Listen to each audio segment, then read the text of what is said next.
নমস্কার, দীপিকাস ব্লগে আপনাদের সবাইকে স্বাগত জানাই। অনেক দিন পর আমি ব্লগ পোস্ট করছি, তো আপনারা সবাই শেষ পর্যন্ত দেখুন। আমরা এসেছি আজ বোলপুর 25শে ডিসেম্বর দিনটি। তো ভাবলাম আপনাদের সঙ্গে কিছু সুন্দর মুহূর্ত শেয়ার করি। তো আমরা বেরিয়ে পড়লাম রাস্তায়, সকাল ভোর 5টায় বেরিয়েছি। তো রাস্তায় এখন যাচ্ছি, সবাই মিলে বোনগুলো মিলে যাচ্ছি। আমরা ওইখানে গিয়ে ভাবলাম আমাদের নিজেদের গাড়ি নিয়ে ঘুরবো, তো দেখছি কোনো প্রত্যেক রাস্তায় নো এন্ট্রি। তাই ওখান থেকে ওনারাই টোটো দিচ্ছেন এবং ভাড়া করে যেতে হচ্ছে। তো আমরা চললাম। এটা হচ্ছে আমার কুঠির। আমার ইংরেজদের আমলে এখানে গোপন কুঠির ছিল। ভারত সরকার আন্ডার আসার পর এখানে লেদার বাটি, খ্যানবাটি, খ্যানলুম, কাতাস্টি, ডোগরা এই সমস্ত জিনিসগুলো পাওয়া যায়, ভালো কোয়ালিটির মাল। এবার দামও বেশি, আবার জিনিসটাও ভালো। সেই শোরুমটাকে নিয়ে যাচ্ছি দেখাতে, বুঝতে পারছেন তো? ঠিক আছে। আমরা এখন এই আমার কুটির জায়গায় এলাম। এখানে বিভিন্ন রকমের হস্তশিল্প জিনিস পাওয়া যাচ্ছে, মানে পুরো এখানে পিওর, মানে কোনো নকল নেই। যে যে জিনিসটাই কেনা হবে একদম পিওর, বাট দামটাও একটু বেশি লাগছিল। আমি দেখছিলাম যে একটা ঘড়ি নেব, তো ঘড়িটার দাম বিশাল বলছিল, প্রায় এটা 2000 মতো দাম। তাই নিলাম না, দেখলাম একটু, কিন্তু কাজ খুব সুন্দর। এখানে টোটো কাকুটা বলল যে এটার নাম আমার কুটির। আরও বিভিন্ন জায়গা আছে, আমাদেরকে উনি ঘোরাবেন। আমাদের টোটোটা মানে সবাইকে বুকিং করতে হচ্ছে, মানে নিজেদের গাড়ি নিয়ে কোনো রাস্তায় মানে যাওয়া যাচ্ছে না, নো এন্ট্রি। তার জন্য ওনারাই টোটো দিচ্ছে, একটা টোটোতে 4জন করে যাওয়া। তাই আমরা দুটো টোটো বুকিং করলাম, যেহেতু আমরা 4জন আছি। 4জন নয়, একটা টোটোতে 4জন আর আরেকটা টোটোতে 4জন, কারণ টোটাল আমরা 4 বোন আছি, তার জন্যে। তো আমরা যাচ্ছি, গেলাম এই আমার কুটির জায়গায়, যেখানে অনেক রকমের জিনিস আছে। আরও বিভিন্ন জায়গায় নিয়ে যাবে, প্রায় 20টা মতো জায়গা বললো। তাই দেখি কত জায়গায় নিয়ে যায়। তাই আমরা দেখে নিলাম প্রত্যেকটা জিনিস। বললো আপনারা দেখে নিন, আবার নেক্সট একটা জায়গায় নিয়ে যাব। আমরা বললাম নেক্সট কোন জায়গায় যাবেন? বলছে এটা নাকি একটা 14 বছরের বাচ্চা বানিয়েছে, বুদ্ধ। আচ্ছা, দেখবো কেমন বানিয়েছে। এখন এখানেই দেখি। এখানে আমাদের মোটামুটি ঘোরা কমপ্লিট, এবার আমরা বেরিয়ে পড়বো। তো সবাই বললাম কেউ কিছু নিবি তো নিয়ে নে, এখানে তো পিওর পাওয়া যাচ্ছে। সবাই দেখছিল, আমিও দেখছিলাম। এখানে আমাদের বেটু কলে চেপে পুরো সেলফি তুলছে, আমার দিদির মেয়ে। আমি তাই তোকে একটু ক্যাপচার করে নিই, তুই বড় হয়ে দেখবি যে তুই বোলপুর এসেছিলি। ও তো বুঝে না, তো ওকে এমনি আর কি করে বলছিলাম, আর ফটোগুলো তুলছিলাম ওর। আর এখানে আপনাদের জন্য শেয়ার করলাম, দেখুন কত হাতের কাজ, খুব সুন্দর জায়গাটা। এবার আমরা আবার অন্য জায়গায় বেরিয়ে পড়লাম। এইবার নাকি ওই 38 ফুট না কত ফুট যেন করেছে বাচ্চাটা, 14 বছরের বাচ্চা। দেখি কেমন করেছে, তাই বেরিয়ে পড়লাম আবার ওইখানে দেখার জন্য। এই যে আপনারা এবার দেখতে পাবেন, এটা প্রায় 40 ফুট না কত ফুট ঠিক আমার মনে পড়ছে না, বাট 14 বছরের বাচ্চা করেছে। তাই সবাই বললো বিশাল ব্যাপার, 14 বছরের বাচ্চা এত বড় কাজ করেছে, তার মানে বিশাল কাজ। আমরা সামনে গিয়ে দেখলাম। আর তাই আমরা বললাম যে এখন বাচ্চাটা বড় হয়ে গেছে? তো কাকুটা বলছে হ্যাঁ, বাচ্চা এখন বড় আর্টিস্ট হয়ে গেছে। বা বেশ ভালো কাজ, 14 বছরে এমন কাজ, তাহলে বড় হয়ে তো আরও ভালো কাজ করবে। সবাই মিলে আমরা দেখলাম, চারিদিকটা ঘুরলাম। এবার আমাদের সবারই খিদে পেয়েছে, ভাবলাম টিফিন করব। তখন রাস্তায় ভালো দোকান দেখে একটু দাঁড়াবে, তাই এবার সবাই আমরা এখান থেকেও বেরিয়ে গেলাম। দেখি নেক্সট কোথায় নিয়ে যায় আমাদের। দিদি অনেকক্ষণ থেকে ওকে কলে নিয়েছিল, আমি বললাম দে আমাকে একটু কলে দে, আমি একটু ওকে নিয়ে হাঁটি, দিকে হাঁটতে পারি কি না। ওরা বলছে তুই পারবি না। হ্যাঁ, আমি হেঁটে দেখাবই। তো ওইখান থেকে আমি গাড়ি পর্যন্ত গেলাম, সবাই হাসাহাসি করছে। ওইটা আমার ছোট মাসির, বড় মাসির ছোটো মেয়ে, ওর বেবিকেও কলে নিয়েছে, আমি দিদির মেয়েকে নিয়েছি। তো সবাই বলছে তুই পারবি না, আমি পারবই। দিয়ে সবাই মিলে গেলাম। এটা প্রকৃতি ভবন। এখানে বিভিন্ন রকমের বাঁশের কাজ টাজ করা হয়, যেটা মানে ভাঙাচোরা জিনিসের ওপর কাজ করা হয়। তো ওটা আর দেখলাম না, টাইম ওয়েস্ট হবে শুধু শুধু। এই রিসোর্টটা আমার ভীষণ পছন্দ হয়েছে, তাই আমি একটু ক্যামেরাবন্দি করলাম। এবার এসছি আমরা সোনাঝুরি হাট। বোলপুর সোনাঝুরি হাট তো ভীষণ মানে ফেমাস জায়গা। আর এখানে তো মানে দারুণ দারুণ জিনিস পাওয়া যায়, যেটাই দেখছি সেটাই মানে এত ভালো লাগছে, মনে হচ্ছে নিয়ে নিই। কিন্তু এত বয়ে নিয়ে যাওয়া সম্ভব নয়। এখানে বাড়িতে যে ইয়েগুলো লাগানো হয়, মানে দত্ত বাড়ি, বণিক বাড়ি, যে মানে ওই নেম প্লেট যেটা ওকে বলে। আর এখানে ডান্স চলছে, আদিবাসী। আবার আমরা বেরিয়ে পড়লাম একটা অন্য জায়গায়। আমাদের সবারই খিদে পেয়ে গেছে, প্রায় 12টা, 12:30 বেজেই গেছে। আমরা বললাম আর টিফিন আমরা করবো না, এবার আমরা কিন্তু লাঞ্চ করে নেব। আমরা ভালো একটা রেস্টুরেন্ট থেকে সবাই দাঁড়ালাম খাওয়ার জন্য। একটু চা দেবেন, আমাদের গরম গরম দেবেন। গরম গরম। শীতের সময় আমার বর বলছে যা দেবেন কিন্তু গরম দেবেন। ওনারা বলছে হ্যাঁ আমাদের এইমাত্র রান্না হয়েছে, আমরা যা দেবো আপনাদেরকে গরমই দেবো। আরও শুধু বারবার বলছি যা দেবেন গরম দেবেন। বললো হ্যাঁ তোমাকে গরমই দেবে, তুমি বসোই না। দিয়ে সবাই একটু ফ্রেশ ট্রেশ হয়ে নিল, এত ধুলোবালির মধ্যে সবাই হাত টাত ধুয়ে নিল, হ্যান্ড ওয়াশ করে নিল। এবার সবাই খেতে বসবে। দেখছি এই সময় টিফিন করলে আর লাঞ্চ করা সম্ভব নয়, তাই সবাই ভাবলো যে লাঞ্চটাই করে নিয়ে যাক, আবার ঘুরতে আমরা সময় পাবো তাহলে। কারণ এখন টিফিন করব, পরে আবার কখন যে লাঞ্চ করব ঘুরতে ঘুরতে, তাই লাঞ্চ করে নেওয়াটাই বেটার। তাই সবাই মিলে বসে পড়লাম লাঞ্চ করার জন্য। আমি তো বলেছি আমি তো এগ কারি খাবো, সবাই বলছিল মাটন খাবে, আর এগ কারি শুনে সবাই বলছে এগ খাবো। তাই আমরা হ্যাঁ তোদের যেটা ইচ্ছে হচ্ছে তোরা খা। যে এই যে খাবার ওনাদেরকে দিয়ে দিয়েছে আগে, তোমরা আগে খেয়ে নাও তারপর আমাদেরটা আসুক।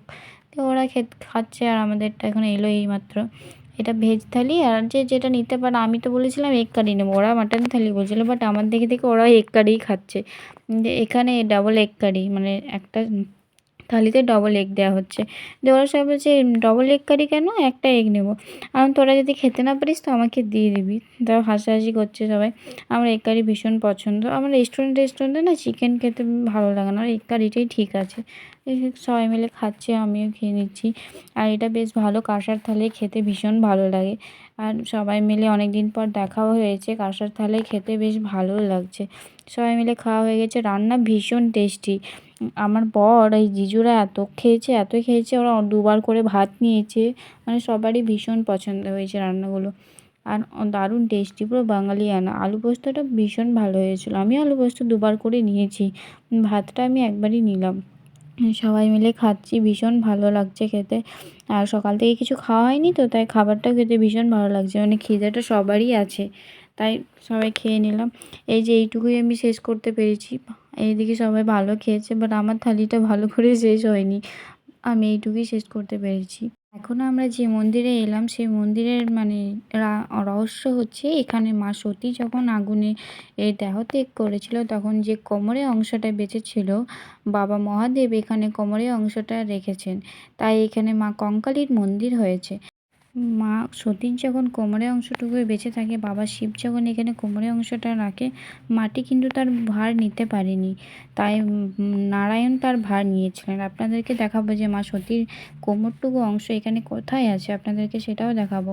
এই যে এত এত ভিড় মাকে পুজো দেওয়ার জন্য, বাট আমরা পুজো দিতে পারিনি, কোনো পার্সোনাল প্রবলেম ছিল আমাদের, তাই আমাদের দেওয়া হয়নি। এখানে মায়ের 51 টুকরো অংশ কোথায় কোথায় পড়েছে সমস্তটা এখানে লেখা আছে, তাই আপনাদের সাথে শেয়ার করলাম। কিন্তু মায়ের কোমরের অংশ এখানে আছে, তাই মানে অনেক পবিত্র জায়গায় আমরা গেছিলাম। এখানে সমস্তটাই লেখা আছে, 51 টুকরো কোথায় কোথায় আছে। এখানে এসে জানতে পারলাম অনেক কিছুই।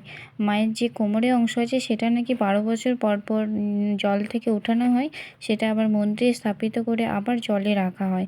বিভিন্ন রকমের রহস্যজনক গল্প। এই যে এই জলটার নিচে মায়ের কোমরের অংশটা আছে, মানে সেই কোমরের অংশ এখন পাথরে পরিণত হয়েছে।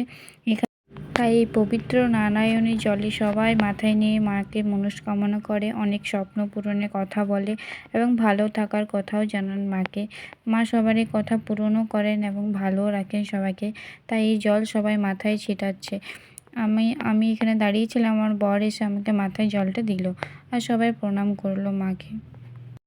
সত্যি জোর করে গেছিল বাবার বাড়ি, যে আমার বাবার বাড়ি ওখানে আমি যাবো। তা শিব যেতে মানা করেছিল, বলেছিল তোমাকে যেও না, তোমাকে অপমান করবে, আচ্ছা তুমি অপমান সহ্য করতে পারবে না। তখন সত্যি জোর করে যায় বাবার বাড়ি।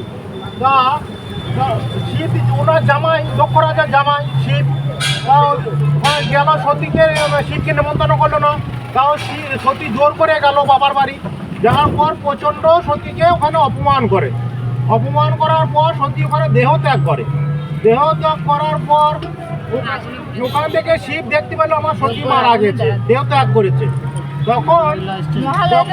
তখন সতীকে নিয়ে শিব প্রলয় নৃত্য করতে লাগলো, মানে তাণ্ডব করতে লাগলো। তখন নারায়ণ, বিষ্ণু, ব্রহ্মা এরা দেখলো এ তো সাংঘাতিক অবস্থা, দেশ তো ধ্বংস হয়ে যাবে, পৃথিবী ধ্বংস হয়ে যাবে। তখন নারায়ণ সুদর্শন চক্র দিয়ে 51টা খণ্ড করলো, একটা কাটতে লাগলো।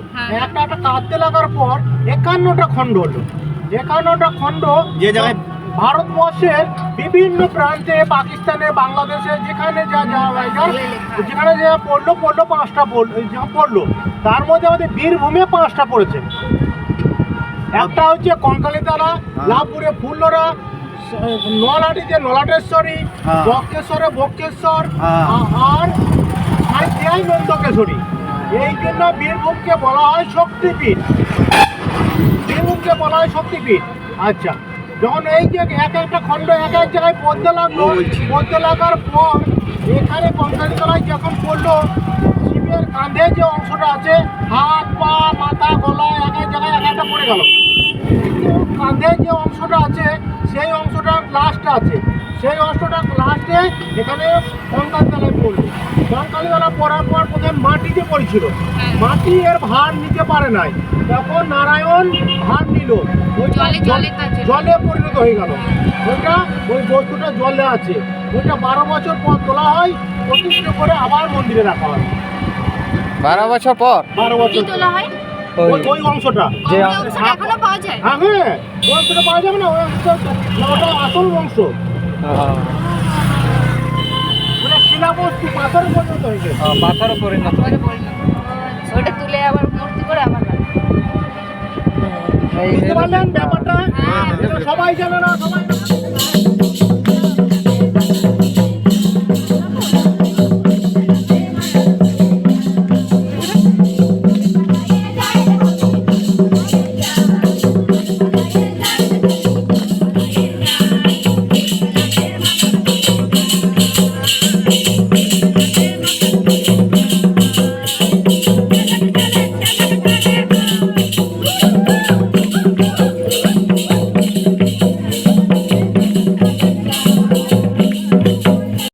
আবার আমরা একটা নতুন জায়গায় এলাম ঘুরতে।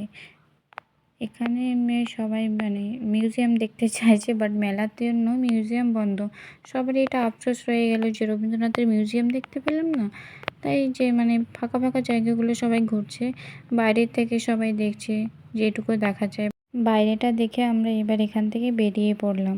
এত হাঁটাহাঁটি করতে হয়েছে সারাদিন যে ব্যাগটা আমি আর নিতে পারছি না, ব্যাগটা পর্যন্ত ভারী লাগছে। আমি ওকে দিয়ে দিচ্ছি, দিদিরা সবাই হাসাহাসি করছে, ও ব্যাগটা নিয়ে যাচ্ছে। তো কারণ তোরা হাসাহাসি করলি কি আছে, আমার তো ওতে ভারী লাগছে না ব্যাগটা, আমি হাঁটতে পারছি না ওটা নিয়ে। দিয়ে আমি ভাবলাম যে তোরা হাস, আমি ওকে দিয়ে দিয়েছি। এখানে আমাদের পুচকিটা হেঁটে হেঁটে আসছে, আমরা ওকে একটা ভিডিও করে নিই। তো ও হেঁটে হেঁটে আসছে, কোলে চাপেনি, কত বড় হয়ে গেছে, তার জন্য ওকে একটু ভিডিও করে নিলাম। ও বড় হয়ে দেখতে পাবে যে ও হেঁটে হেঁটে ঘুরেছে, ওকে কেউ কলে নেয়নি, ও বাচ্চা মানুষ হেঁটে হেঁটে ঘুরছে। তারপর এখানে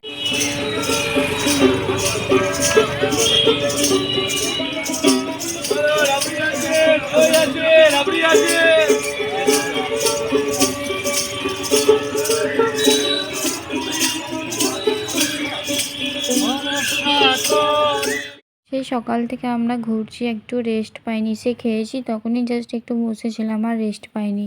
দেওয়ার ভাবলাম একটু সবাই মিলে একটু বসে থাকি, তাহলে একটু মানে ভালো লাগবে, টায়ার্ডনেসটা লাগবে না। তারপর মেলায় ঢুকবো আমরা।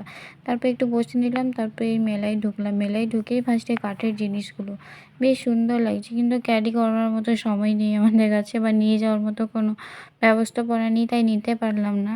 মেলায় কী কী বসেছে একটু একটু তোমাদের সাথে শেয়ার করলাম, তাই তোমরা একটু একটুই দেখো। সব কিছু শেয়ার করা সম্ভব নেই, প্রচণ্ড পরিমাণে ভিড় ছিল। তাই আমি হাতটা উপরে করে আপনাদের সাথে শেয়ার করার জন্য কিছু কিছু মুহূর্ত নিয়েছি।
অনেকক্ষণ আমরা ঘোরাঘুরি করলাম, মেলায় বিকেল হয়ে গেল প্রায়।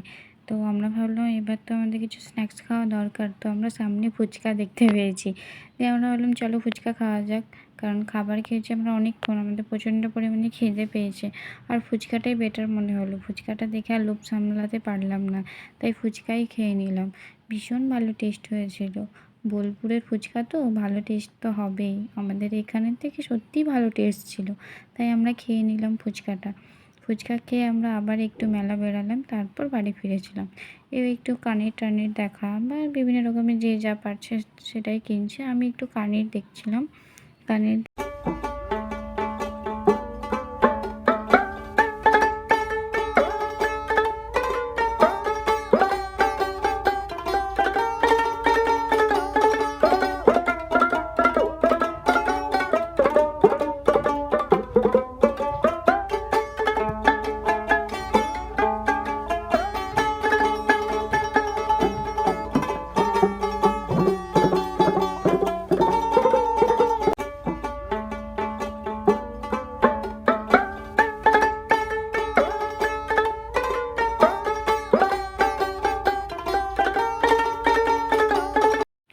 এবার আমরা বাড়ির দিকে রওনা দিলাম।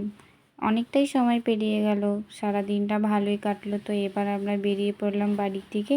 তো আপনারা সবাই ভালো থাকুন, সুস্থ থাকুন, এবং ভিডিওটা ভালো লাগলে লাইক, কমেন্ট, সাবস্ক্রাইব, শেয়ার করে দেবেন।